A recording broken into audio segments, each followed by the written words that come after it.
Hello everyone, मैं mister Mahesh Kumar और आज इस वीडियो में मैं आपके लिए लेकर हाजिर हूँ कक्षा 12th की फर्स्ट बुक की फर्स्ट पोइम और उस पोइम का नाम है नोबल नेचर।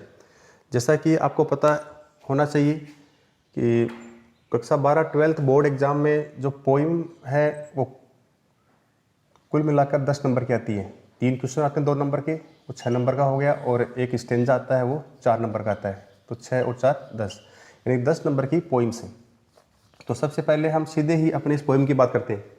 इस पोइम का नाम है नोबल नेचर और दूसरा इसके जो पोइट है उनका नाम है बेन जॉनसन, यानी कि the noble nature poem is written by Ben Jonson. हम दूसरा बात करें थोड़ा सा के पोइट की, तो Ben Jonson was a nature poet and love poet, यानी ही was a great lover of nature. Number second, यदि हम इस पोइम के अर्थ की बात करें तो नोबल नेचर का जो शाब्दिक अर्थ है वो होता है उत्तम स्वभाव या उत्तम गुण या उत्तम विचार। तो ये जो पोइम है नोबल नेचर, ये हमें एक बहुत ही बड़ा संदेश देती है, यानी कि the noble nature poem gives a great message to all humanity that we may live in deeds not in years. कहने का मतलब ये हुआ कि हमारा जो पोइम नोबल नेचर है वो हमें एक संदेश देती है। संदेश ये है कि मनुष्य अपने लंबे जीवन से या मनुष्य अपने वर्षों से कभी महान नहीं बनता, बल्कि वो हमेशा अपने उत्तम गुणों से, उत्तम स्वभाव से, उत्तम विचारों से महान बनता है। तो बेन जॉनसन ने इस कविता में प्रकृति के 2 एलिमेंट्स का वर्णन किया है, यानी कि हम कह सकते हैं कि इस कविता के अंदर एक तो है ओक ट्री और दूसरा है लिली फ्लावर। तो बेन जॉनसन ने इस कविता के अंदर मनुष्य की तुलना या हमारी तुलना प्रकृति के 2 एलिमेंट से की है। पहला तो है ओक ट्री और दूसरा है लिली फ्लावर। तो एक तरफ तो दोनों ये प्रकृति के एलिमेंट्स हैं और एक तरफ ह्यूमन बीइंग है। हम दूसरा कहें कि वी में live in deeds not in years, कि हमारी पहचान हमारा लंबा जीवन नहीं होता, हमारी पहचान हमारा लंबा जीवन नहीं होता, न बड़ा आकार होता, बल्कि व्यक्ति की पहचान हमेशा उसके अच्छे कार्य होते हैं। यदि व्यक्ति अच्छे कार्य करता है तो निश्चित रूप से अच्छे कार्यों के बल के ऊपर या अच्छे कार्यों के आधार के ऊपर वो अपने जीवन में महान उपलब्धियों को हासिल कर सकता है। इस पोइम को पढ़ने से पहले मैं आपके सामने एक एग्जाम्पल देता हूं, तो आप ध्यान से उस एग्जाम्पल को देखिए।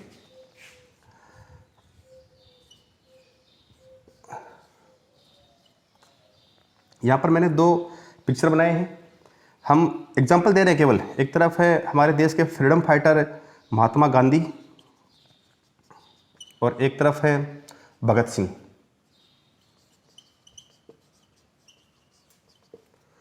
दोनों ही हमारे देश के ग्रेट फ्रीडम फाइटर थे। यदि हम बात करें थोड़ा सा कि इनमें पब्लिसिटी की बात करें, हम मानता की कि महात्मा गांधी थे, उनके पास में लंबा जीवन था, यानी कि महात्मा गांधी का जो जीवन था वो वर्षों में बहुत ही लंबा था। किसकी तुलना में? भगत सिंह की में। दूसरा अपन बात करें महात्मा गांधी के आकार की, तो भगत सिंह की तुलना में उनका आकार भी थोड़ा बड़ा था। हम बात करें भगत सिंह की, तो भगत सिंह का जो जीवन था वो बिल्कुल छोटा सा था, यानी कि 20-22 वर्ष का उनका जीवन रहा। दूसरा बात करें हम उनके साइज की, आकार की, तो गांधी की तुलना में उनका आकार भी शॉर्ट था। लेकिन आज यदि हम वीरता की, बहादुरी की, महानता की बात करें तो गांधी से पहले हम किसका नाम लेते हैं? भगत सिंह का। तो हम कह सकते हैं कि भगत सिंह के पास में छोटा सा जीवन था, बहुत ही शॉर्ट जीवन उन्होंने जिया था और उनका आकार भी छोटा था। लेकिन वो छोटे आकार के बावजूद, छोटे जीवन के बावजूद उन्होंने महानता हासिल कर ली।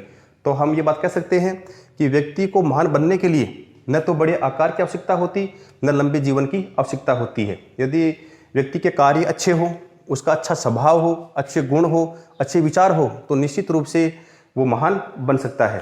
तो ये बात हम कह सकते हैं कि A man may be perfect by doing good deeds and noble act. एक मनुष्य अपने अच्छे कार्यों से और अपने अच्छे गुणों से महान बन सकता है।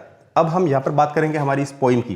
तो सबसे पहले मैं आपको इस पोइम की जो वर्ड मीनिंग है उनका थोड़ा सा अर्थ बता देता हूँ। सबसे पहले इसमें वर्ड आ रहा है ग्रोविंग। तो ग्रोविंग का जो अर्थ होता है वो होता है टू इंक्रीज, वृद्धि करना। हम बात करें लाइक की, तो यहाँ पर जो लाइक वर्ड है उसको हम एक सिमिली के रूप में देख सकते हैं, यानी कि यहाँ पर कंपैरिजन हो रहा है। यहाँ पर दिया हुआ ट्री, एक पेड़ की बात हो रही है। यहाँ पर आता है बल्क। यदि हम बल्क की बात करें तो इसका अर्थ होता है बिग साइज, यानी कि बड़ा आकार। फिर आता है डॉथ। डॉथ यहाँ पर एज ए हेल्पिंग वर्ब है। जैसे हमारी एंशिएंट इंग्लिश ग्रामर थी, उसमें हमारे पास में एक मेजर सब्जेक्ट था और जिसका नाम था दाऊ। जैसे वर्तमान में हम काम में लेते हैं यू, यानी कि हमारी जो एंशिएंट ग्रामर हो या एंशिएंट पोइट्री हो, उसमें दाऊ जो सब्जेक्ट था उसके साथ में हमेशा जो हेल्पिंग वर्ब थी वो इस प्रकार की यूज होती थी। जैसे हम कह सकते हैं डॉथ, डॉस्ट, हैस्ट, इस प्रकार से। तो यहाँ पर जो वर्ड है डॉथ वो एज ए हेल्पिंग वर्ब है। उसके बाद में यदि हम बात करें बेटर की, तो बेटर होता है बेहतर, महान। उसके बाद में आता है स्टैंडिंग, ये वर्ब है, जीवित रहना, टू लिव या खड़े रहना। लॉन्ग, लंबा जीवन। यहाँ पर आता है ओक, तो ये ओक इस पेड़ का नाम है, यानी कि जो ओक है वो प्रकृति का एक एलिमेंट है जिसका वर्णन बेन जोन्स ने इस कविता के अंदर किया है। तो इसका जो हिंदी शाब्दिक अर्थ है वो होता है बलूत का पेड़, यानी कि an oak tree has a big size, यानी कि आकार में काफ़ी बड़ा होता है और उसका जीवन भी काफ़ी लंबा होता है। हम बात करें इसी पेड़ की, तो उसका जीवन है वो हमारे कवि ने 300 वर्षों का बताया है। फिर आता है टू फॉल, ये होता है डाई, नष्ट होना, डिस्ट्रॉय। फिर लॉग, ये तो हमारा डोमेस्टिक वर्ड है जिसको बहुत बार हम ग्रामीण एरिया में या बहुत बार हम इसका प्रयोग भी करते हैं। तो यहाँ पर लोग का जो अर्थ है वो होता है लट। लट का मतलब एक पेड़ का टूटा हुआ या नीचे गिरा हुआ जो तना है, जिसका जो भाग है, उसको हम क्या कहते हैं, लॉग।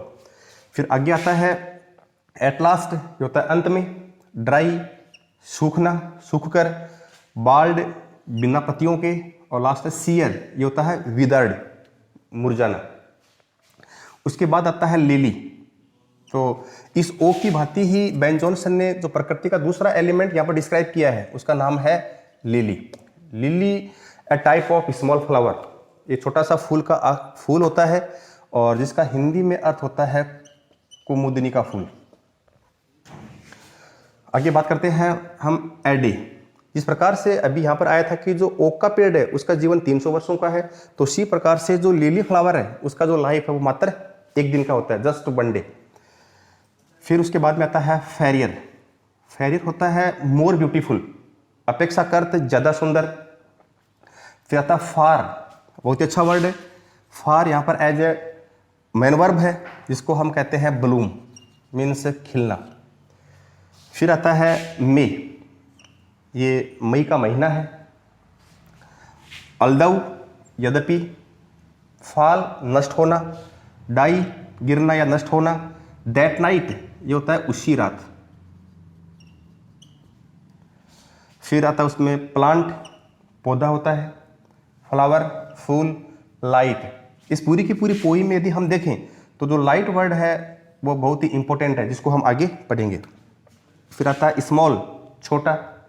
यहाँ पर आता है प्रपोर्शंस, ये होता है अनुपात, रेशियो।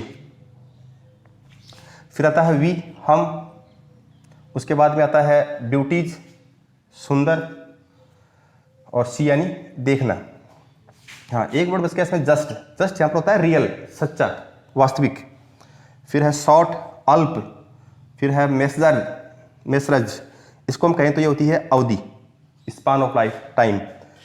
फिर उसमें है परफेक्ट, ये होता है बेटर, महान। तो इस प्रकार से इसकी जो भी इम्पोर्टेंट मीनिंग थी उसका जो हिंदी मीनिंग था वो मैंने आपको बता दिया है। तो हम इस पोइम को अब पढ़ते हैं। तो प्यारे बच्चों, मैं इस पोइम का जो सारांश है, इसका जो समरी है, टाइटल है, वो केवल 2 लाइन में आपको बता देता हूँ। वो ये है कि the poem noble nature gives a great message to all humanity that we may live in deeds not in years. We can say that a man may be perfect by doing good deeds and noble act. या फिर हम इस बात को ऐसे कहें कि व्यक्ति के पास यदि बड़ा आकार हो, यानी कि उसका जो साइज हो वो काफ़ी हट्टा कट्टा हो, और दूसरा उसका जो जीवन हो काफ़ी लंबा हो, यानी कि व्यक्ति का लंबा जीवन और उसका लंबा बड़ा आकार है वो कभी उसको महान नहीं बना सकता। दूसरा इसका हम अपोजिट ये कहें कि व्यक्ति के पास में यदि छोटा आकार हो, उसके पास छोटा सा जीवन हो, यदि उसके कार्यों में जान हो, यदि उसके उत्तम स्वभाव हो, उसमें उसके उत्तम गुण हो, उत्तम उसके विचार हो, तो निश्चित रूप से वो महान बन सकता है। तो हमारी पोइम का टाइटल, हमारे पोइम की समरी, हमारे पोइम का जो सार है वो यही है कि मनुष्य की पहचान उसका लंबा जीवन नहीं है, मनुष्य की पहचान उसका बड़ा आकार नहीं है, बल्कि मनुष्य की पहचान उसके अच्छे गुण, अच्छे विचार, अच्छा स्वभाव ही उसका सबसे अच्छी पॉइंट है। हम इस पोइम से बात करें तो हमारी जो पोइम है वो शुरू यहाँ से हो रही है और फर्स्ट सेंटेंस ही कैसा है, नेगेटिव है। देखो अभी मैंने बताया था आपको कि इस पोइम के जो पोइट हैं उन्होंने इस कविता के अंदर प्रकृति के दो एलिमेंट्स यानी कि ओक ट्री और लिली का जो फ्लावर है उसकी तुलना ह्यूमन बीइंग से की है, ह्यूमन बीइंग से की है कि यदि मनुष्य इस ओक की भांति जीवन जीता है तब तो उसका परिणाम कैसा होता है, और यदि मनुष्य इस लिली की भांति जीवन जीता है तो उसका परिणाम कैसा होता है। तो हम बहुत ही अच्छी शानदार पोइम है, इसको पढ़ेंगे तो मुझे पक्की उम्मीद है कि शायद आपको बेटर समझ में आएगा। नंबर दूसरा, यहाँ पर हम तुलना की बात कर चुके हैं। हमारी पोइम शुरू अब यहाँ से होती है। फर्स्ट सेंटेंस आपका नेगेटिव है, मैं थोड़ा सा इसको पढ़ता हूँ। It is not growing like a tree in bulk doth make man better be or standing long an oak 300 year to fall a log at last dry bald and sear. तो हमारा जो पहला सेंटेंस है, हमारी जो first line है, उसमें जो तुलना हो रही है, तुलना किससे हो रही है, लाइक से हो रही है। जब भी किसी सेंटेंस में लाइक आए, एज आए तो हमेशा वहां पर कंपैरिजन होता है, और कंपैरिजन हमेशा दो असमान वस्तुओं में हो सकता है, दो असमान व्यक्तियों में हो सकता है, या दो वस्तुओं की या एक व्यक्ति या एक वस्तु के बीच में भी हो सकता है। तो पहली लाइन में ही कंपैरिजन हो रहा है। तो यहाँ पर बेन जॉनसन है वो फर्स्ट लाइन में मनुष्य की तुलना किससे कर रहा है, ओक ट्री से कर रहा है। किस प्रकार से, ये कहता है it is not growing like a tree in bulk doth make man better be. तो कह रहा है कि लगातार एक पेड़ की भांति वृद्धि करने से, यानी कि लगातार एक पेड़ की भांति वृद्धि करने से और बड़े आकार से कभी कोई व्यक्ति महान नहीं बन सकता। यानी कि जो फर्स्ट लाइन है वहां पर हमारे सामने जो ओक ट्री है उसकी जो क्वालिटीज है वो सामने आ रही है। कौन कौन सी, पहला आ रहा है बल्क। मैंने अभी बताया था कि बल्क का जो अर्थ है वो होता है बिग साइज। तो दोबारा सुनिए एक बार कि लगातार एक पेड़ की भांति वृद्धि करने से और बड़े आकार से कभी कोई व्यक्ति महान नहीं होता है। दूसरा, और स्टैंडिंग लॉन्ग एंड ओक। तो यहाँ पर तो हमारे सामने केवल ट्री आ रहा था, लेकिन यहाँ पर पर्टिकुलर उस पेड़ का नाम दे दिया गया है। तो यहाँ बेन जॉनसन कह रहे हैं कि जिस ओक ट्री की हम बात कर रहे हैं, यानी कि जिस बलूत के पेड़ की हम बात कर रहे हैं, उसका जीवन काफी लंबा होता है, लॉन्ग। यानी बलूत का जो पेड़ है वो काफी लंबे समय तक जीवित रहता है, या वो काफी लंबे समय तक खड़ा रहता है। अबाउट 300 ईयर, कब तक, 300 वर्षों तक। तो इसकी दूसरी क्वालिटी ये हो गई, पहला तो हो गया इसका बल्क, बिग साइज, और सेकंड है इसकी वो है लॉन्ग लाइफ। और इसकी जो लाइफ है वो बताया है पोइट ने 300 ईयर।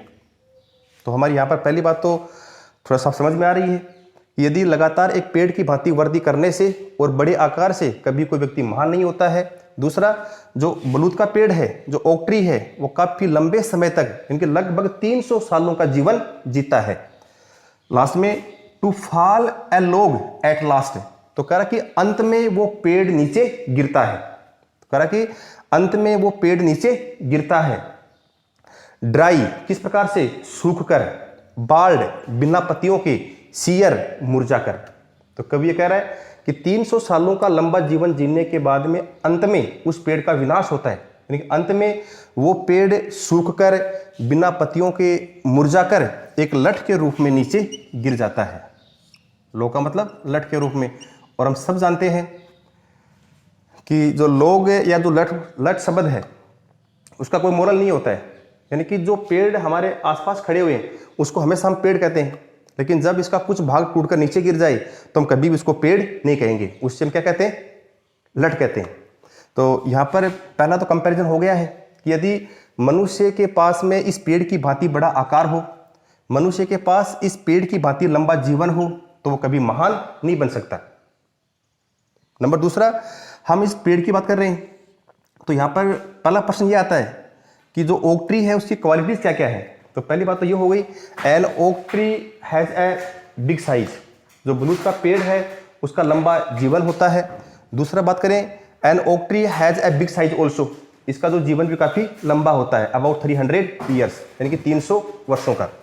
300 सालों का जीवन जीने के बाद में भी अंत में वो पेड़ सूखकर, बिना पत्तियों के, मुरझाकर एक लठ के रूप में नीचे गिर जाता है।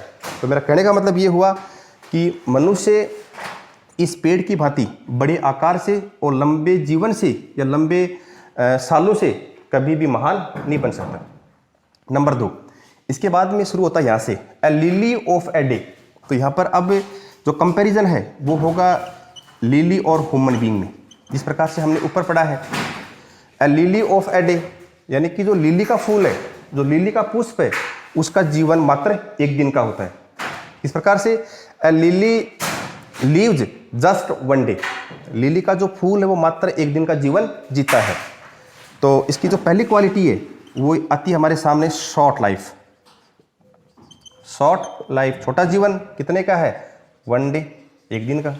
दूसरा इज फेरियर फार इन मे, तो ये 3 अच्छे वर्ड आ रहे हैं। इज फेरियर, फेरियर होता है अपेक्षाकृत ज़्यादा सुंदर, मोर ब्यूटीफुल। तो दूसरी क्वालिटी ये आ गई कि लिली का जो पुष्प है वो बाकी पेड़ों की तुलना में या बाकी जो पेड़ हैं उनकी तुलना में ज़्यादा सुंदर भी होता है। तो इसकी दूसरी जो क्वालिटी है वो कौन सी आ गई? ब्यूटी। पहला तो है इसका जीवन शॉर्ट होता है, दूसरा ये है सुंदर होता है, तीसरा आता है एंड फार इन मे। तो कह रहा है कि जो लिली का फूल है वो हमेशा मई महीने में खिलता है। कौन से महीने में? मई महीने में। तो एक बार दोबारा इस लाइन को देख लीजिए, a lily of a day is fairer far in May. Lily का जो पुष्प है उसका जीवन मात्र एक दिन का होता है, यानी बहुत ही छोटा जीवन ये जीता है। दूसरा ये लिली का जो पुष्प है वो बाकी फूलों की तुलना में ज़्यादा सुंदर होता है। और तीसरा ये कि लिली का जो पुष्प है वो हमेशा मई महीने में खिलता है। आगे अल्दौ इट फॉल, तो कह रहा कि यद्यपि ये भी नीचे गिरता है। भाई जिस प्रकार से 300 सालों का जीवन जीने के बाद में बलूत का पेड़ नीचे गिरा, तो इस प्रकार से यहाँ पर भी जो लिली का पुष्प है वो भी एक दिन का जीवन जीने के बाद में नष्ट होता है एंड डाई दैट नाइट, और उसी रात को समाप्त हो जाता है। अब बात ये आती है कि लिली का जो पुष्प है वो हमेशा दिन के प्रकाश में, दिन के उजाले में खिलता है, और धीरे धीरे जैसे ही वो दिन ढलता है, रात शुरू होती है, तो उसी रात को उसका विनाश हो जाता है। फिर it was the plant and flower of light, तो कवि ने कितनी सुंदर बात कही है। कह रहा कि वो वही फूल था, वही पौधा था, और लास्ट में वर्ड आ रहा लाइट। मैंने पहले बताया था कि लाइट का यहाँ पर जो अर्थ है वो हमारे लिए बहुत ही अच्छा है। कैसे? इसका पहला होता है ब्यूटी, क्योंकि लिली का जो पुष्प है वो सुंदर होता है। दूसरा अपन कहें ब्राइटनेस, लिली का जो फूल है वो हमेशा चमकीला होता है, चमकदार होता है। तीसरा अपन बात करें तो वो होता है मीनिंगफुल लाइफ, क्योंकि लिली का जो फूल है वो हमेशा मीनिंगफुल लाइफ का सिंबल होता है। तो कह रहा है कि नष्ट होने से पहले, यानी कि लिली का जो पुष्प है वो दिन के प्रकाश में खिलता है और रात्रि के समय वो नष्ट हो जाता है, लेकिन वो नष्ट होने से पहले हमारी पूरी की पूरी प्रकृति को या पूरे के पूरे ह्यूमन बीइंग के जीवन को अपनी लाइट से भर देता है। लाइट का मतलब अपनी सुंदरता से, अपनी ब्राइटनेस से और अपनी मीनिंगफुल लाइफ से। और तीसरा अपन कहें, चौथा अपन कहें तो वो होता है उसकी फ्रेग्रेंस,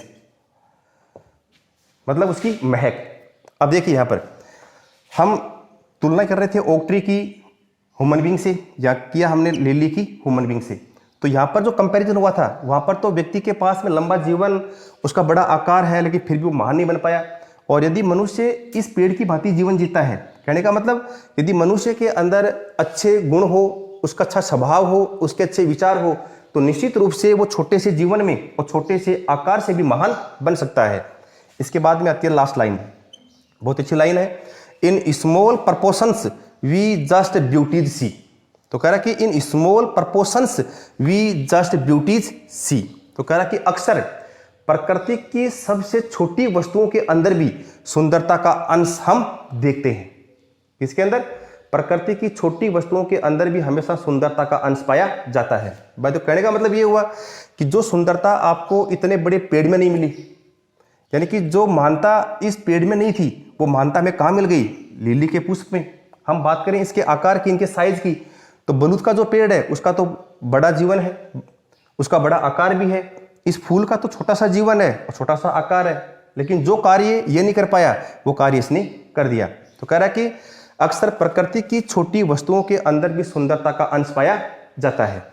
और last and in short messrs life में परफेक्ट भी। तो कह रहा है कि व्यक्ति अपने जीवन की छोटी सी अवधि में भी महान बन सकता है। कहने का मतलब ये कि व्यक्ति को महान बनने के लिए न तो बड़े आकार की आवश्यकता होती है और न ही उसे लंबे जीवन की आवश्यकता होती है, बशर्ते यदि उसके कार्यों में क्या हो, जान हो, यदि उसके कार्य अच्छे हो, उसके विचार अच्छे हो, उसका स्वभाव अच्छा हो, तो निश्चित रूप से वो महान बन सकता है। तो इस प्रकार से हमारी जो पोइम थी बहुत ही शानदार पोइम है, छोटी सी पोइम है, लेकिन इसका जो अर्थ है वो हम सब के लिए बहुत ही गहरा है। तो लास्ट में हमारे सामने 2-3 क्वेश्चन बनते हैं। पहला तो ये आता है कि जो बलूत का पेड़ है उसकी क्वालिटीज क्या क्या है, यानी कि जो बलूत का पेड़ है उसकी क्वालिटीज कौन कौन सी है। तो पहला हम कह सकते हैं an oak tree has a big size and long life also.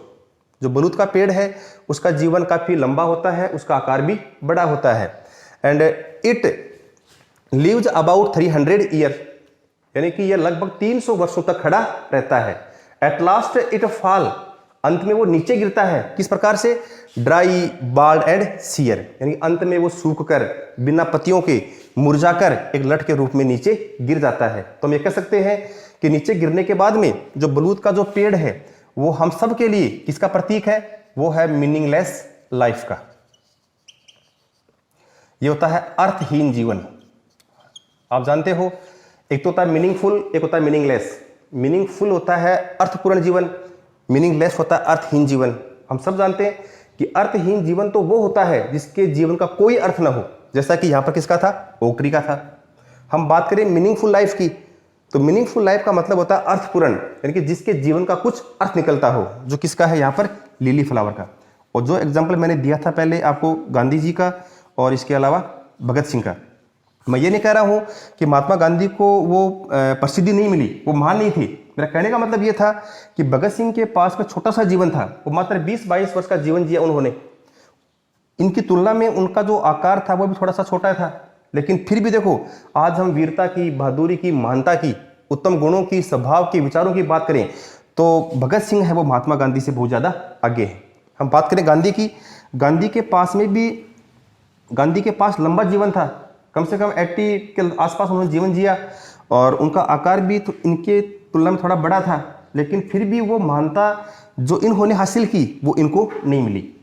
तो यहाँ पर बेन जॉनसन ने बहुत ही शानदार पोइम हमारे सामने रखी थी। उन्होंने ये कहा था कि यदि मनुष्य को अपने जीवन के अंदर महान उपलब्धियों को हासिल करना है, यदि मनुष्य को बहुत ही बेहतर बनना है, यदि मनुष्य को बड़ा बनना है, तो उसके पीछे हमेशा उसके अंदर अच्छे गुण होने चाहिए, उसका स्वभाव अच्छा होना चाहिए, उसके विचार अच्छे होने चाहिए।